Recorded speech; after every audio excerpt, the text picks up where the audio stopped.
एड़ा कीजिए सोचे पीर फकीर, उस तन में कांटा लगे तो उस तन में हो पीर। मित्र एड़ा कीजिए सोचे पीर फकीर साहब, वहां कांटो लागे ने ओने पीड़ा उपड़े, ई मित्रता छे साहब। एक बात कर दूं साहब, एक भाई एक मित्र ने जेने एटલું બોલ્યો, एक मित्र ने ત્યાં જઈ ગયો અને એટલું કીધું કે મારી દીકરીના લગ્ન કરવા છે, એટલું બોલ્યો. એટલે મિત્ર ગરદણી હતો એ ઉભો થઈ ગયો સાહેબ, બેસો બેસો બેસો. ઉસી મિનિટે ઘરમાં ગયો, જે કઈ પૈસાની વ્યવસ્થા હતી થેલીમાં નાખી, કીધું આ લ્યો ભાઈ, દીકરીના લગ્ન લાડે કોડે કરજો.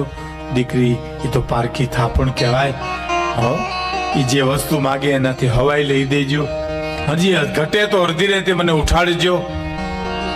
પૈસા આપ્યા, સ્વાગત કર્યું, ચા પાણી જે કાંઈ, અને માણસ પૈસા લઈને જતો રહ્યો. મિત્ર પાછળથી સાંભળજો, પાછળથી આ ગરધણી મિત્ર તો રોવા માંડ્યો સાહેબ.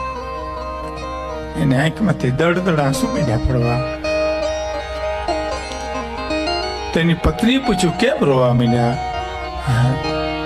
તમારો મિત્ર હતો ને તમે આપ્યા, એને હવે કેમ રંજ કરો છો? અને ન દેવા આવે તો આપણી પાસે ભગવાને ઘણું આપ્યું છે. એનું રોવું નથી, એની પત્નીને કહે છે.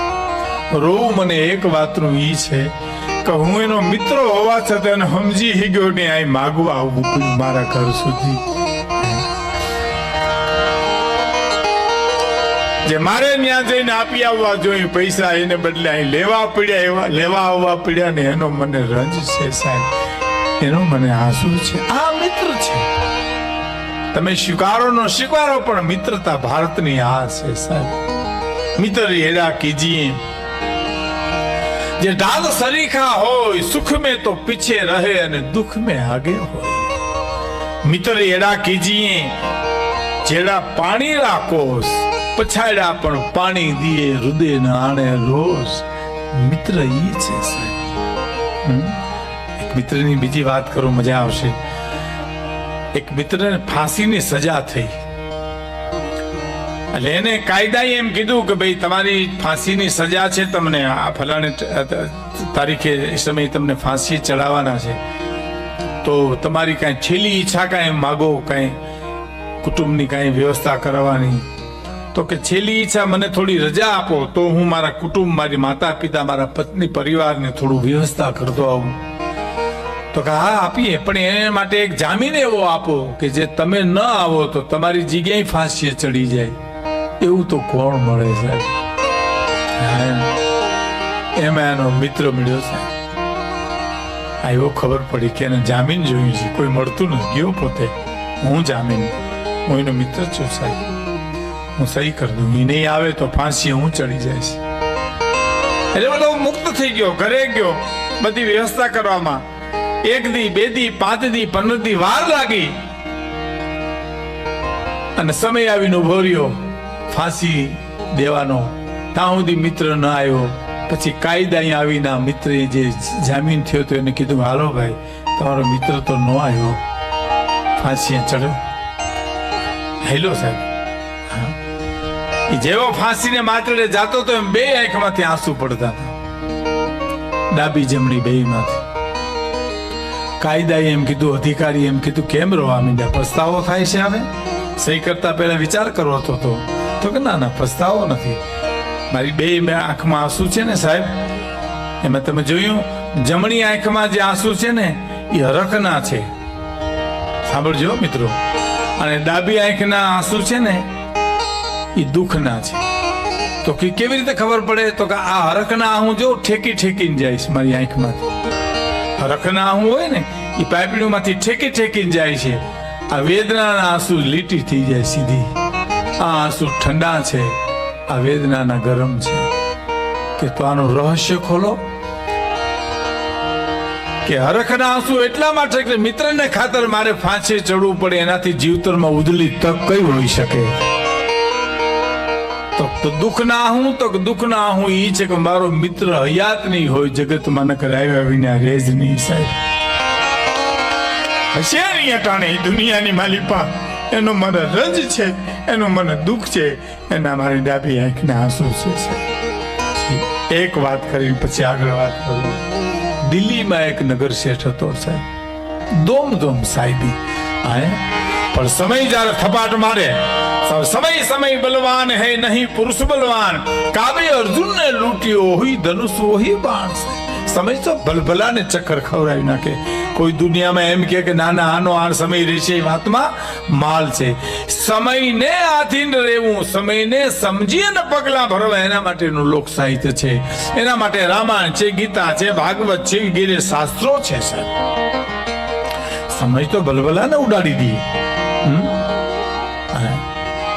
નાઝીરની બહુ સરસ કવિતા છે, બે જ કડી કે પથિક તું ચેત જે પથના સારા પણ દગો દેશે.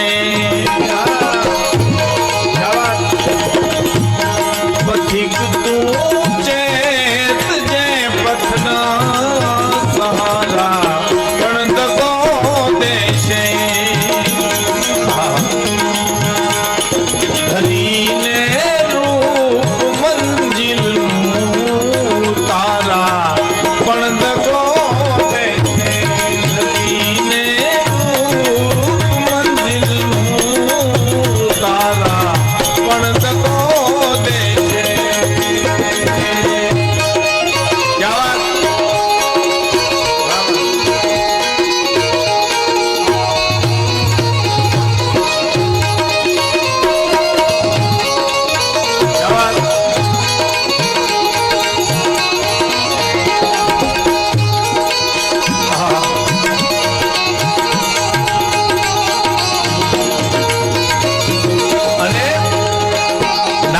ક્યાં ભાવનગર ના લખે છે, મને મજબૂર ના કરશો નહીં વિશ્વાસ હું લાવું. મને મજબૂર ના કરશો નહીં વિશ્વાસ હું લાવું.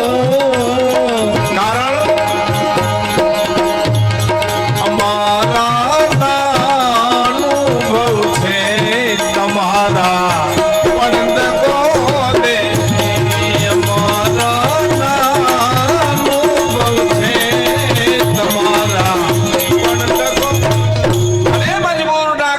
નહીં વિશ્વાસ હું લાવું. અમારા ના અનુભવ છે તમારા પણ દગો દેશે. હવે સાંભળજો, મને એમ કે હમણાં ઠરી જાય છે નઠાયરા મેં. આ કવિતા નાઝીર દખૈયાની છે. મને તો એમ કે હમણાં ઠરી જાય છે નઠાયરા મેં, ખબર નહોતી મને આ નજીવા તીખારા પણ દગો દેશે. અને હું મારા નાવથી મારી નાવને બુડાડી દેત મજેદાર. આહા, હું મારા હાથથી મારી નાવને બુડાડી દેત મજદારે. ખબર જો હોત મુજને કે આ કિનારા પણ દગો દેશે. અને હું જાણું છું છતાં નિસ્દિન લૂંટાવા જાઉં છું. નાઝીર શિકાયત ક્યાં રહી આમાં કે લૂંટારા પણ દગો દેશે. ભાઈ ભાઈની વાતું, પિતા પુત્રની વાતું, મા દીકરાની વાતું, કુટુંબ જીવનની વાતું વધારે પડતે હોય છે ને લોકોમાંથી આવેલું આ સાહિત્ય છે. ઝવેરચંદ મેઘાણીના શબ્દોમાં મારે તમને કેવું હોય તો લોક સાહિત્યમાં તમારી પાસેથી 25-30 હજાર રૂપિયા હું ઉછીને લઈને બેઠો છું, હું બેઠો બેઠો દાન કરું એવી વાત છે સાહેબ. રૂપિયા તમારા છે, આપું છું હું. લોક સાહિત્ય મારા ને તમારા ઘર ઘરના જીવનની વાતો છે.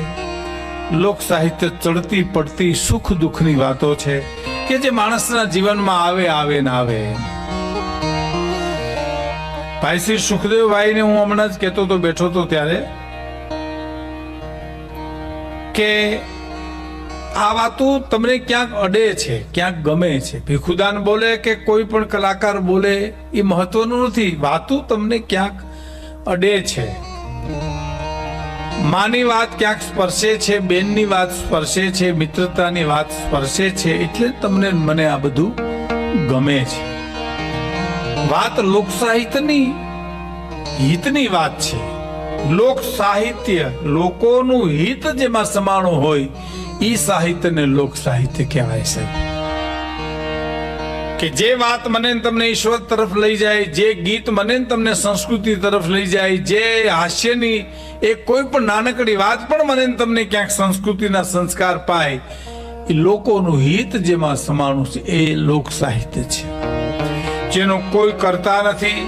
ખેર વર્તમાનના કવિઓની આપણે વાતો કરીએ જુદી વાત છે, મોટે ભાગે તો ગામડામાંથી અભણ માણસોની પાસેથી આ બધી વાતો આવેલી છે કે જેને અક્ષર જ્ઞાન નથી, પણ અભણ સાક્ષર કહેવાય, જેને અભણ ભણેલા કહેવાય.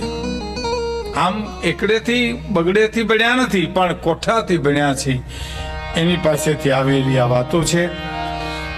ભીખુભાઈ મને વાત કરી આ પ્રોગ્રામ નક્કી કરવા માટે. સુખદેવભાઈ ધામેલિયા પણ મારી સાથે છે, નરેશ પટેલ અને આપ સૌ મિત્રોનું આયોજન, મિત્રતાની મહેક, મિત્રતા.